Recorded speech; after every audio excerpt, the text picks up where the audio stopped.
ఈ రాష్ట్ర ప్రభుత్వం జగన్మోహన్ రెడ్డి గారు చేసినటువంటి నిర్వాహకం ఏదైతుందో, కమిషన్ల కోసం ఏదైతే ఆ ప్రభుత్వం కక్కుర్తి పడుతుందో, దాని ద్వారా పెంచిన ఆర్థిక భారాలు, కరెంటు ఛార్జీలు, ఆ భారాన్ని కూడా 2024 అధికారంలో వచ్చినటువంటి కూటమి ప్రభుత్వం 4,497.88 కోట్ల రూపాయలని భారాన్ని భరించి ట్రూ అప్ ఛార్జీలను ట్రూ డౌన్ చేసినటువంటి ఘనత ఈ కూటమి ప్రభుత్వానికి మిగులుతుంది.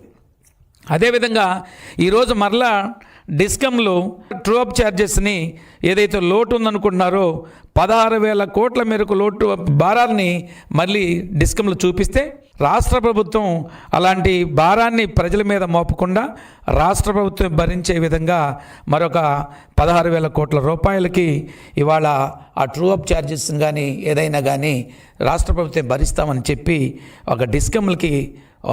తాజాగా ఒక లెటర్ ఇస్తూ కూడా ఈ భారాన్ని రాష్ట్ర ప్రభుత్వం భరిస్తుంది, ప్రజల మీద ఎటువంటి భారం వేయకూడదని కూడా రాష్ట్ర ప్రభుత్వం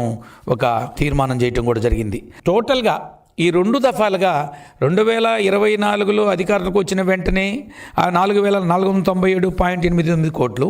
ఈరోజు మరలా తిరిగి 16,000 కోట్ల రూపాయలు, సుమారు 20,000 కోట్ల రూపాయల ఆర్థిక భారాన్ని ఈ కూటమి ప్రభుత్వం భరిస్తుంది. దీని ద్వారా ఒక్కొక్క యూనిట్కి 13 పైసలు కరెంటు ఛార్జీలు ప్రజలకు తగ్గినటువంటి పరిస్థితి కూడా మీ ద్వారా ప్రజల దృష్టికి తీసుకొస్తున్నాను. 21 నెలల్లో ఈ ప్రభుత్వం వచ్చిన తర్వాత ఒక్క పైసా కూడా ఆర్థిక భారాన్ని ప్రజలు మోపకుండా, ఏదైతే గత ప్రభుత్వం చేసిన నిర్వాహకం వలన, కమిషన్ల కోసం ఆ ప్రభుత్వం చేసినటువంటి దాష్టీకం వలన, ఆ ప్రభుత్వం చేసిన దుశ్చర్యల వలన పెరిగిన కరెంటు ఛార్జీలని ఈ రాష్ట్ర ప్రభుత్వం భరించడానికి సిద్ధమై, డిస్కమ్లు ఇచ్చినటువంటి నిర్ణయం ఏదైతే దాన్ని నిరాకరిస్తూ దాన్ని కూడా ఈ ప్రభుత్వమే భరించడానికి సిద్ధమైందని కూడా మీ ద్వారా ఈ రాష్ట్ర ప్రజలకి తెలియజేస్తున్నాను. ఈ రాష్ట్ర ప్రజల అభివృద్ధి సంక్షేమాన్ని దృష్టిలో పెట్టుకున్నటువంటి గౌరవ ముఖ్యమంత్రి చంద్రబాబు నాయుడు గారి నాయకత్వంలోని కూటమి ప్రభుత్వం ప్రజా సంక్షేమ ధ్యేయంగా ప్రజల మీద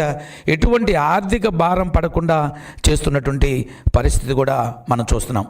మరి అదేవిధంగా గత ఏడాది సెప్టెంబర్లో కూడా ప్రభుత్వం 923 కోట్లను ట్రూ డౌన్ చేసి